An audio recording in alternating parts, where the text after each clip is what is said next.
As part of the LIC R&D team, we're tasked with trying to find mutations, so good mutations and bad mutations.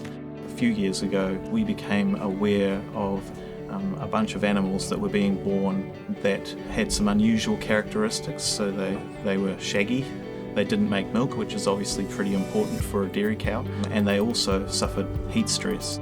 We did some genetic mapping. We identified the locus that was involved in that syndrome and actually identified a major mutation in the prolactin hormone. We were actually aware of another breed, a relatively obscure breed from the Caribbean that had the complete opposite of those phenotypes.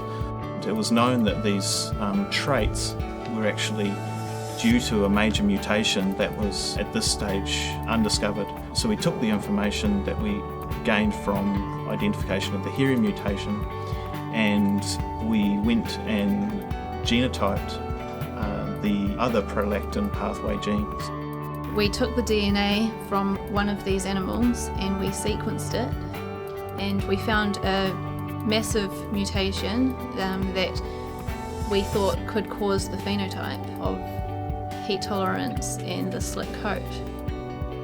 So what we had then was actually two mutations, both with complete opposite effects, one that makes you hairy and one that makes you slick-coated. We took thermal images of both the hairy mutant animals and the wild-type animals. The hairy mutant animals, you expect them to be glowing hot, but it's actually the other way around. In a thermal image, these animals actually look cold, and the reason is that these animals can't sweat. So they're burning up on the inside, but the exterior of them looks cool. We are looking to breed animals that carry this mutation with the idea that potentially you could have high performance, high genetic merit animals and take these animals to hot environments where they otherwise wouldn't be able to cope.